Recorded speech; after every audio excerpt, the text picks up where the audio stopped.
The legend of Hengist and Horsa holds a crucial place in the early history of Britain, particularly in the formation of the Anglo-Saxon kingdoms that dominated the island following the decline of Roman influence.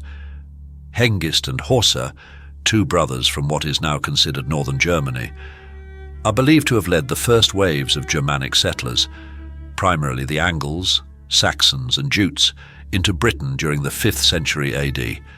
Their story, blending myth and history, not only provides insight into the origins of the Anglo-Saxon presence in Britain, but also exemplifies the power struggles and shifting alliances that defined early medieval Europe.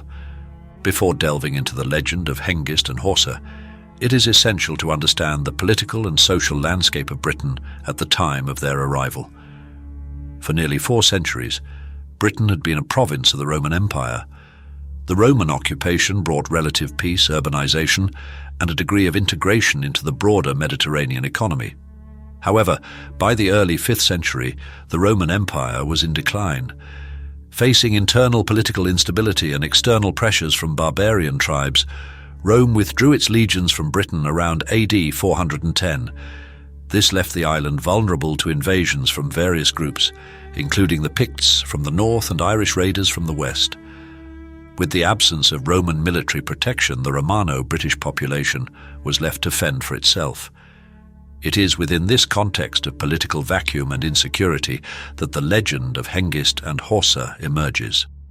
According to medieval chroniclers such as Bede and the Anglo-Saxon Chronicle, the Britons, under their leader Vortigern, invited Hengist and Horsa to help defend the country from external threats.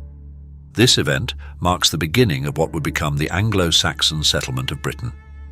The most detailed accounts of Hengist and Horsa's story come from the Historia Ecclesiastica Gentis Anglorum, Ecclesiastical History of the English People, written by the monk Bede in the 8th century, and the Anglo-Saxon Chronicle, a compilation of annals assembled around the late 9th century.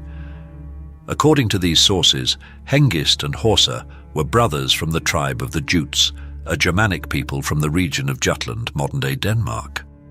In AD 449, the brothers arrived on the shores of Britain with their warriors.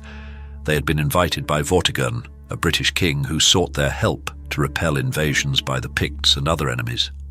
Initially, Hengist and Horsa's forces were successful in defeating the Picts, securing their position as valuable allies to Vortigern.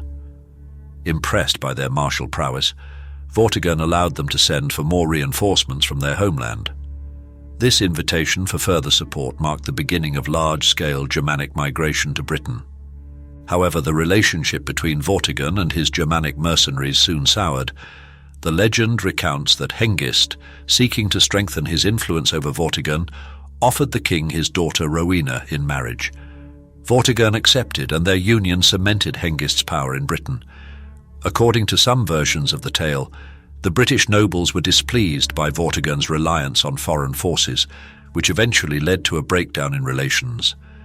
Hengist and Horsa, having gained a foothold in Britain, turned against Vortigern and the native Britons, leading to a series of battles. The turning point in the legend comes during the Battle of Aylesford in Kent, where Horsa is said to have been killed in combat.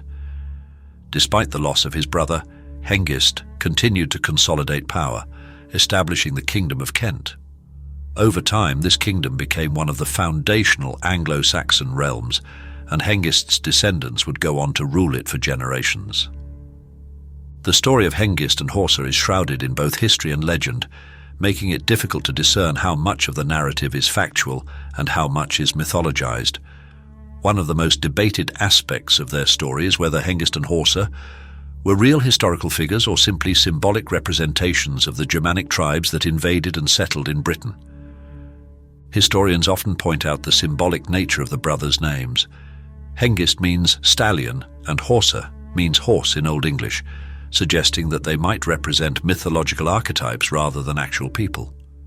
In early Germanic culture, horses held significant religious and cultural importance, often symbolizing power, nobility, and divine favor. Thus, the names of Hengist and Horsa may have been chosen to embody the strength and ferocity of the invading Saxon warriors, rather than to refer to two specific individuals. Additionally, there are discrepancies between the various sources that mention Hengist and Horsa. While Bede and the Anglo-Saxon Chronicle provide the most extensive accounts, other historical sources from the period are silent on the existence of the two brothers.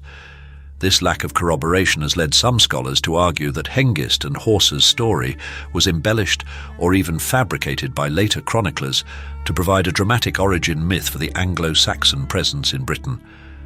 Despite these doubts, the story of Hengist and Horsa remains an important part of Anglo-Saxon identity. Whether or not they were real historical figures, the legend of their arrival in Britain and their establishment of the Kingdom of Kent reflects the broader historical process of Germanic migration and conquest that shaped early medieval Britain. While the details of Hengist and Horsa's story may be disputed, there is little doubt about the broader historical reality of the Anglo-Saxon migration to Britain. Starting in the mid-5th century, waves of settlers from the regions of modern-day Denmark, Germany, and the Netherlands began arriving in increasing numbers. Over the next century, they would establish control over much of southern and eastern Britain, displacing or assimilating the native Romano-British population. The Anglo-Saxons were not a monolithic group, but rather a collection of tribes with distinct identities, including the Angles, Saxons, Jutes, and Frisians. As they settled in Britain, these groups formed a patchwork of small kingdoms, many of which would later consolidate into the larger Anglo-Saxon kingdoms of Wessex, Mercia, and Northumbria. The Germanic settlers brought with them their own language, customs, and legal traditions, which gradually replaced the Roman and Celtic influences that had previously dominated the island. The spread of Anglo-Saxon culture and the Old English language laid the foundations for the development of medieval England. The legend of Hengist and Horsa, whether based on historical fact or myth, symbolizes the beginning of a new era in British history. Their arrival marks the start of the Anglo-Saxon period, which would last until the Norman conquest of 1066. Over time, the Anglo-Saxon kingdoms they helped establish evolved into the political and cultural framework that would shape the development of England as a nation. The story of Hengist and Horsa also reflects broader themes of migration, cultural transformation, and the interplay of myth and history. Like many origin stories from the early medieval period, their tale blends fact with legend to explain the complex process of cultural and political change. Regardless of the historical accuracy of their story, Hengist and Horsa remain enduring figures in the mythology of Britain's early medieval past.